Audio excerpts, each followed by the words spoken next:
everyone! You're watching Cayleserye channel. Welcome to our vlog. For today's video, gagawan po natin ng healthy food si baby CJ. Pakulo po muna tayo ng water and then habang hinihintay natin kumulo, mag-grate muna tayo ng carrots. Kapag gumagawa ako ng meal ni CJ, good for one day na po siya. Kasi tong si CJ maya't maya gustong kumain. Hindi lang halata sa katawan niya kasi hindi nga siya talaga tabain, pero matakaw po tong baby na to. Ito po ay nabalatan ko na. Baka sabihin nyo ginigrate ko ng may balat pa. Hindi ko naman nilahat yung buong carrots. Sobrang dami kasi kung isang buong carrots yung i-grate ko. Masasayang. Eh ang gusto ko naman kapag pagkain ni CJ is freshly made or freshly cooked or baked para healthy. Ito na yung nag-grate kong carrots. Next naman, i-ready natin yung ating cheese. Eden cheese yung ginamit ko dito, pero kahit na anong brand or kind of cheese naman pwede. So, bilisan na natin na kasi may umaatungal na sa likuran ko. Ako, hindi talaga ako magaling magluto Ngayon lang ako natutong magluto nung nag-asawa at nagkaanak na ako. Kaya yung mga measurement, tansyahan lang yan. So, ayan, kumukulo na yung ating water.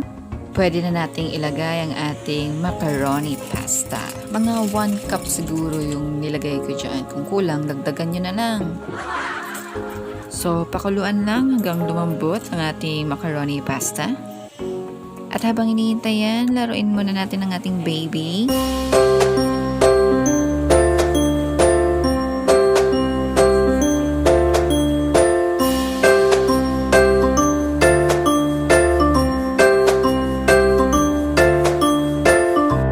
Kung malambot na po ang ating pasta, pwede na po natin siyang alisin sa kanyang lalagyan. Ako, tinutusok ko muna ng tinidor para malaman kung okay na po ba yung texture ng pasta for our baby. Siyempre, ayaw naman natin silang ma-choke o kaya naman hilaw ang kanilang makain. So, alisin ko yung mga pasta mula sa water na pinagkuluan at yan din yung gagamitin ko para pakuluan yung ating carrots and cheese.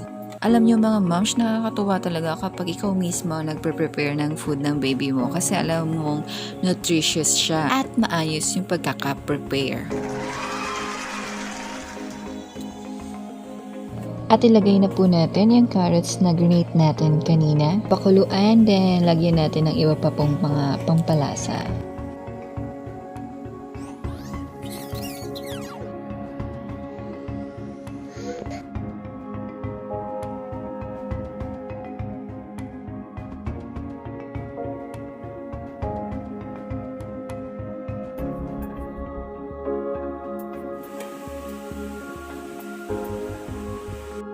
Ayan, so haluin na natin. Tapos hintayin lang din natin na medyo mabawasan ng konti ang sabaw. And then, isali na natin sa isang bowl. Tapos, isasama na natin dito yung macaroni pasta na niluto natin kanina.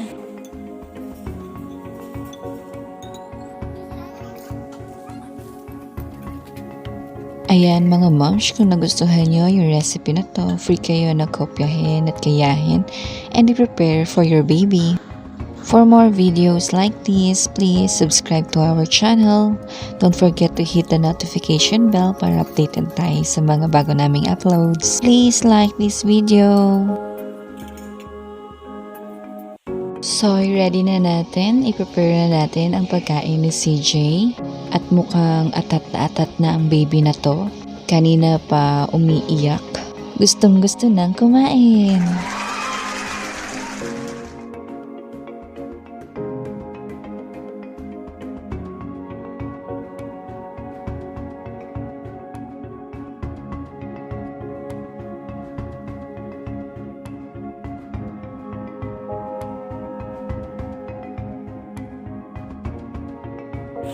Serve po si Jay.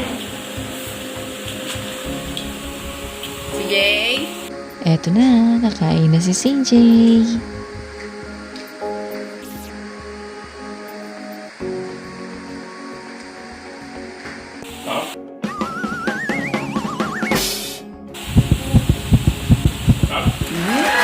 Saya siya.